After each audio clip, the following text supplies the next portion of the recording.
Oh my god. Why did I do this? Hello! I have a TVR video! Oh my god, who am I? I know, right?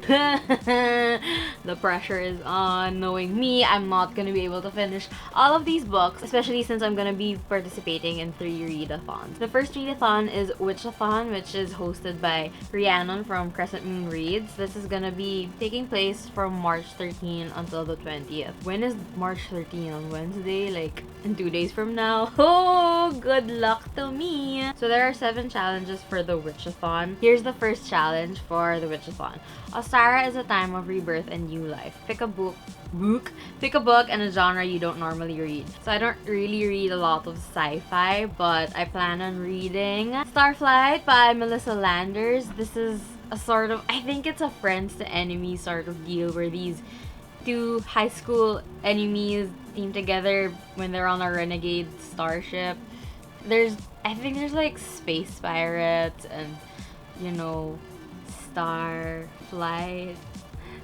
I don't normally read sci-fi, but this has always piqued my interest, and I feel like this would be a good time to finally pick it up. Challenge number 2. Flowers are a symbol of spring. Read a book that has flowers on the cover. So I'm gonna be reading The Darkest Part of the Forest by Holly Black. I'm not actually sure if these are flowers. They look like flowers, right? Yeah, I think those are flowers. This is my pick for challenge number 2. I think this is a fae book. It's set in a world where fae and humans live side by side, and then this boy with horns in a glass coffin suddenly wakes up, and then the main character Hazel, she has like her loyalty shift. I don't know what that means, but it's fairly short, so I feel like this would be a good pick. Also because I've been meaning to read The Cruel Prince, and I heard that this would be a good book to read before that. Next challenge. OSTARA begins to bring in a season of fertility. Choose a romance book. I'm also doubling this up with challenge number 4, which is choose a book that is set in a warm climate. I'm choosing Love and Gelato by Jenna Evans Welch. So this is set in Tuscany in Italy, and I don't know what the weather is like there right now, but when I went there last year, it's pretty hot. Well, I went there during the summer, and I feel like this counts for the warm climate challenge. So this follows the main character Lena. Yeah, Lena, as she spends the summer in Tuscany because it was her mom's dying wish to get to know her father, but her father was always absent, like, for most of Lena's life, so she's kind of, I don't know if I want to get to know my dad, but she goes to Italy anyway because, you know, she's honoring her mom's wish. And then, yeah, and it's one of those travel love story things, I guess, like one of those sweet summer romances. Challenge number 5, the weather is getting friendlier. Pick a nice spot outside and read there. Okay. Listen, your girl lives in a tropical island. We're actually in the middle of a water crisis right now because of the heat. Like, basta. Okay, I live on a tropical island. It's hot. I don't know if I'm gonna be able to read outside, but maybe I'll light a candle and pretend that's being outside in warm weather. Listen, I cannot do this, okay? It's hot here. You will not. Or, you know, I could just go outside of the house, go to a coffee shop or a mall, and then consider that reading outside. But I'll read this for that challenge because it's like warm weather and all that. Challenge number 6, nature's energy is picking up. Pick an action-packed book. So for challenge number 6, I'm picking The Heart Forger by chupeco, which is it's bold of me to assume that I'm going to be able to finish The Bone Witch before this, but you know me. Actually, I probably should make The Bone Witch my book for this challenge, considering it has the word witch in it. Maybe I'll do that, whatever. This is the sequel to The Bone Witch, which involves this girl who is a bone witch, and she raises people from the dead and accidentally raises her dead brother from the dead. I think that's it. I don't know what the sequel follows. This was probably a bad idea. Maybe I'll go for The Bone Witch for this challenge. And then the last challenge is to read the group book, which is When the Moon Was Ours by Anna Marie McLemore, I think. Yeah, this is my TBR for the WITCH-A-THON, for the OSTARA WITCH-A-THON, and okay, that's 1, 2, 3, 4, 5 books in a week's time, is it? yeah, a week's time. I don't know. I don't know. The Heart Forger seems kind of chunky. Might go with Bone Witch. The next readathon is ZODIAC-A-THON, which is hosted by Carrie the Bookbell. This is taking place from March 20 to March 26. I think this is pretty cool. Like, I think it's pretty cool that we're doing ZODIAC-A-THON right after WITCH-A-THON. I feel like it just feels very fitting. So the first challenge is buddy read a book with someone who shares your sun sign. So my sun sign is Gemini, and we've made a little chat on Twitter. Actually, one of my fellow Geminis is Cecilia from That Bookish Chick. Oh shit, that Disney chick? Oh my god, I'm so... Cecilia, hi, yeah. She's my fellow Gemini, that's how I found her actually. And we picked Whichwood by Tahereh Mafi. This also fits for one of the other challenges.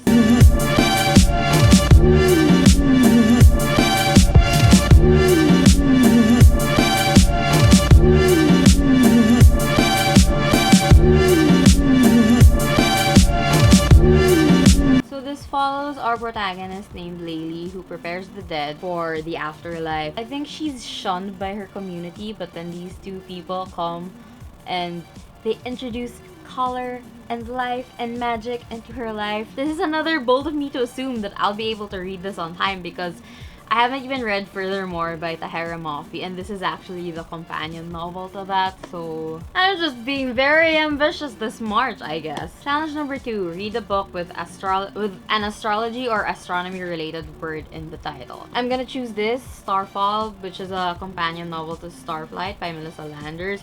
I'm also gonna use this for challenge number 4, which is read a book that fits the challenge for your moon sign. I'm an Aquarius moon, and the challenge for that is to read a book out of my comfort zone. So this is sci-fi. So in the same vein as Starflight, I'm gonna be reading this, which is another bold of me to assume book because I haven't even read Starflight. So this is banking on the idea, on the prospect that I'm gonna be able to finish Starflight first. I don't know why I keep doing this to myself. I don't know why I made my March TBR like this. I guess the dumb bitch juice is strong today. Or it's strong for March, but here we go. The next challenge is to read a book that fits your ascendant sign. I am a Sagittarius rising. So for that, we have to read a diverse book. My diverse pick is Girls of Paper and Fire by Natasha Ngan. This follows our protagonist Lei, who is picked to be the Demon King's concubine, but then she falls in love. There's something about overthrowing the Demon King and the whole concubine thing. This is, I think it's Asian inspired, but it also features a female-female romance, which is so exciting. A lot of people really like the romance here, so I'm looking forward to that. There's also the group book, which is Astrology, the 12 Signs by Luna Sidana. I'm not actually sure if I'm gonna be able to read that, but I'm not even sure if I'll be able to read these, so this is my ZODIAC-A-THON TBR. The last readathon that I'll be participating in this March is the Fantasy Adventure-A-THON, which takes place from March 25 until the 31st. So it kind of overlaps with the ZODIAC-A-THON, and I don't know if I'll be able to Miso! Sorry. I don't know if I'll be able to juggle both readathons at the same time, even if they just overlap for a day. But, or maybe 2 days, I guess. Basically 2 days. Like I said, this is a very ambitious TBR. The challenge mechanics for this are pretty interesting because it follows a map. So you have to work from the bottom up, and then depending on where the map leads you, that's what will dictate which challenges you pick. I already went through the map to go through my TBR, and I think my end game is Team Dragon. The first challenge is Fellowship. Read the group book. The group book is A Darker Shade of Magic by Schwab. I'm so excited. I think the first time I read this was sometime last year, and I haven't reread it since. But it was pretty recent. It's only been like 6 months or less, so I'll be rereading this, which is exciting. So the next challenge that I'll be partaking in is Castle. So for this, I have to read a book with a royalty word in the title. I'll be picking 4 Dead Queens by Astrid. This is marketed as a murder mystery, but set in a fantasy setting. So it's really interesting. I don't read a lot of murder mystery books, but the fact that this is set in a fantasy setting is pretty cool, and it's a standalone, which is great because I mean, fantasy standalones, those are the best. They don't require all that commitment. I mean, well, trilogies are okay, but standalones, they're the best! I'm excited for this one. The next challenge for me is OWL. So that's read a book with black on the cover. For this challenge, I can use any of the books on this TBR because all of them feature the color black, because I guess that's a theme with a lot of fantasy books. I don't know. Then the next challenge I'll be doing is Fable. Read a book that features fabulism.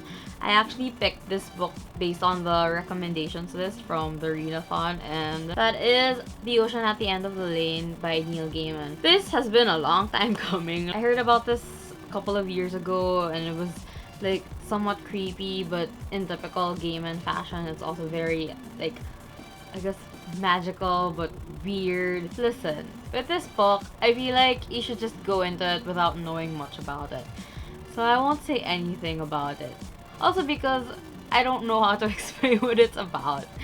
Because I am that bitch who doesn't know how to explain books, because how do you describe books that you've never read? How? Just how? My next challenge, it's Bewitched. Read a book featuring a romance. I'm picking The Lantern's Ember by Colleen Houck. So this follows a witch and like this gatekeeper watcher dude. There's this bridge that leads to the other world, and it has a lot of fiends and monsters, and this gatekeeper dude is telling this witch to not cross the bridge because it's dangerous, but this dumb bitch does it anyway, and mayhem ensues, and it sounds dark and eerie but also pretty magical. And I read the reviews for this before I picked it up, and I heard that a lot of the book actually focuses on the romance, so I feel like this is super fitting for this challenge. The fact that this is a romance story but also is pretty dark, and it's also fantasy. My last two challenges, it's Journey and Powder. I'm gonna use one book for this. So for Journey, it's read a book with more than 500 pages, and then for Powder, it's read a book by the fireside. For these two challenges, I've picked City of Brass by S.A. Chakraborty. I've been meaning to read this since January, and I kept putting it off, and I feel like it's time. So for Powder, we have to read by the fireside, but I mean, nobody owns fireplaces here in this country unless you're like up in the mountains in Baguio. But an alternative for this is to read by the candlelight, which is a great idea. It's a great alternative because I love reading with candles. I love candles. I love scented candles. That's a tangent. Anyway, City of Brass by S.A. Chakraborty. Our protagonist accidentally summons a djinn and mayhem ensues. It's such a basic bitch explanation. I really like books set like in the desert, or like that has Egyptian settings. I don't know what it is about it. It's like a buzzword for me. It's like pirates. It's a buzzword. Will I be able to read this? It's over 500. It's like 530 pages. I hope I'll be able to read this. I hope I'll be able to read all of this, but like, I feel like I won't. So these are my books for the Fantasy Adventure-A-thon. Will I be able to read all of it? That's what I ask myself with all of these readathons. So these are all of the books that I'll be reading for the remainder of the month. Oh my god. Oh shucks, I didn't realize how many it was. Shit, I don't know. Okay, for sure I'm not gonna be able to read all of these. Thank you for watching. Please have a prayer circle for me because I know I'm not gonna be able to read all of this, but a bitch can try. Bye!